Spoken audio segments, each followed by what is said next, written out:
Agora a gente vai falar um pouco, né, da conversa entre os líderes das duas maiores economias do mundo, Donald Trump e Xi Jinping, que falaram por telefone ontem e discutiram uma série de questões geopolíticas, incluindo Taiwan, Irã e a guerra da Ucrânia. Trump também disse que eles falaram sobre potenciais compras chinesas de petróleo e gás dos Estados Unidos. E é para falar dessa ligação entre Trump e Xi Jinping que eu converso agora com José Pimenta, que é diretor de comércio internacional da BMJ, que já está aqui comigo. Meu querido, bom dia, bem-vindo sempre aqui à nossa programação. Bom dia, Débora. Bom dia a todos os telespectadores. Um prazer estar aqui. José Pimenta, bom, uma conversa entre Donald Trump e Xi Jinping pode ser lida como uma trégua comercial? Ou, se tratando de duas potências, né, de China e Estados Unidos principalmente, que é sempre dona de uma grande imprevisibilidade, seria muito cedo para a gente falar sobre isso, porque no meio de todo esse papo, até uma visita do republicano teria sido mencionada. Como que você interpreta essa aproximação nesse momento? Débora, é importante ter cautela. Eu acho que é interessante essa colocação que você faz, né? O que está acontecendo de fato, né? Essa pergunta, esse questionamento, porque não vamos nos esquecer do primeiro governo Trump, toda a esteira de, se não conflitos, animosidades comerciais, produtivas, econômicas entre Estados Unidos e China. Animosidades essas, né, que derrubaram mercados, promoveram rupturas em cadeias produtivas importantes, aceleraram aquele processo que a gente chama de onshoring, friendshoring, executado pelos Estados Unidos e aí que se espalhou globalmente. E agora no Trump 2, o que você tem é justamente essa relação muito transacional, né? É um jargão que está cada vez mais em voga no comércio internacional, nas relações econômicas comerciais, que nada mais é, né, do que necessariamente você ser pragmático nas suas relações comerciais. Então, note que os Estados Unidos colocam tarifas em players importantes, como China, como Índia, depois, por alguma razão, entre vários outros, claro, né, a gente tarifaço, Liberation Day, tudo que a gente falou no passado, mas aos poucos retira isso, né, de maneira estratégica e cirúrgica para produtos importantes daquela pauta comercial bilateral específica. Então, eu não chamaria de apaziguamento total das relações comerciais bilaterais dos Estados Unidos e China, mas é um momento importante onde o Trump sabe que vai ter que olhar de uma forma mais estratégica para essa relação, até porque, como você mesmo salientou ontem, pontos importantes foram discutidos. A gente está falando aí de um comércio de soja, que não é brincadeira, é muito importante para os Estados Unidos. Né? 60% de tudo que os Estados Unidos exportava de soja praticamente ia para a China antes de 2025. E o comércio de soja, praticamente, as exportações norte-americanas de soja para a China praticamente foram interrompidas. Isso gerou, inclusive, ruído com parte do eleitorado do Trump, né?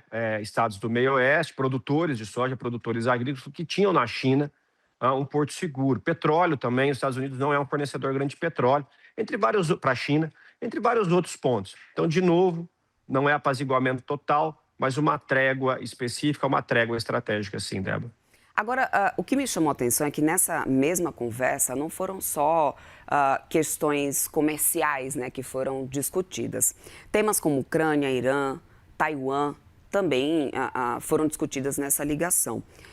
O que isso sinaliza nesse momento, né? Por que os Estados Unidos abordar esses temas com a China? Qual o recado que isso passa nesse momento?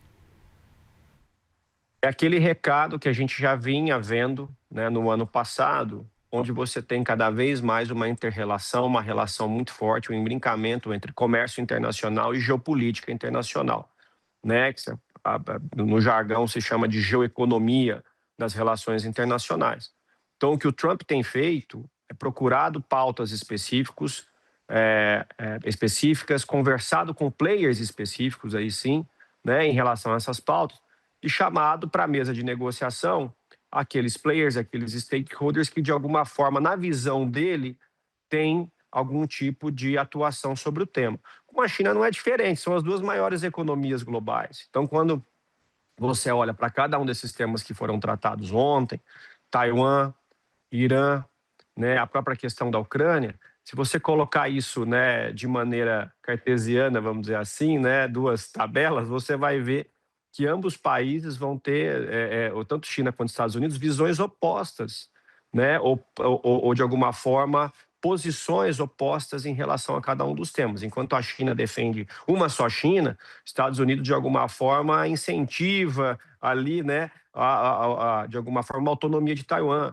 Conflito com a Ucrânia, a China ficou ali em cima do muro, faz vista grossa, enfim, tende a ter uma posição de neutralidade, enquanto os Estados Unidos veementemente a favor do fim do conflito, enfim, contra já, né, tudo que está acontecendo, a questão russa e tudo, e por aí vai. Irã, a mesma coisa, um parceiro extremamente fundamental ali para a China, né, no que se refere àquele eixo China, Rússia, Irã, e os Estados Unidos fazendo o que estão fazendo e muito vocal em relação às relações com o Teherã, de maneira contrária. Então, de novo, são pontos importantes, né, globalmente falando, e com visões opostas tanto de China quanto de Estados Unidos, Débora.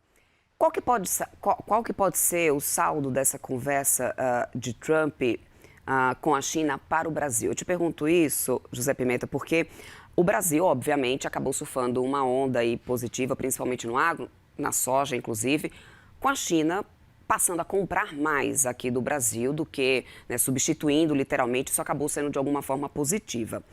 Existe algum risco de perda de espaço de exportações para o Brasil diante dessa tentativa de aproximação, de trégua, apaziguamento, assim, enfim, qual termo queira usar, entre Estados Unidos e China nesse momento? Ou os Estados Unidos encontram agora uma China diferente do que se tinha lá atrás, uma China que ele não consegue mais dominar e conduzir, diante, inclusive, da experiência que a China teve e que teve que buscar novos parceiros comerciais. A China já estaria blindada e, portanto, isso não respingaria no Brasil?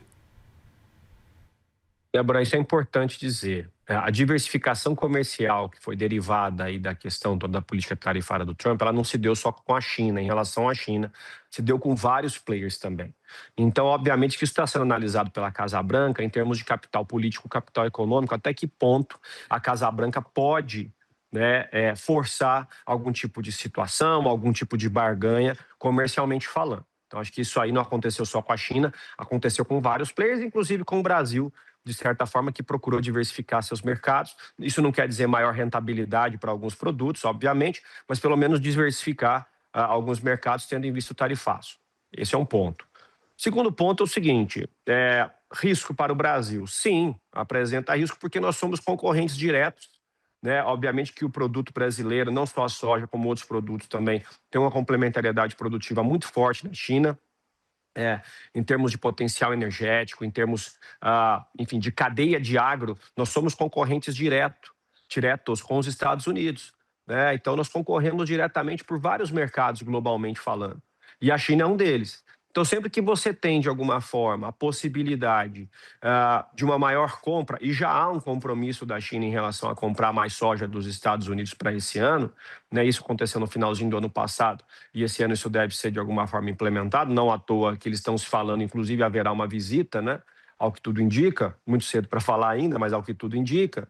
Então, obviamente que o Brasil tem que monitorar, olhar com cuidado, fazer, obviamente, esses cálculos estratégicos para entender, bom, se eu perder tantas milhões de toneladas de soja para esse mercado, onde que eu posso vender, para onde eu posso diversificar. E não estamos falando só de soja, estamos falando de outros vários produtos também, que a gente concorre diretamente com os Estados Unidos na esfera global do agro, Débora.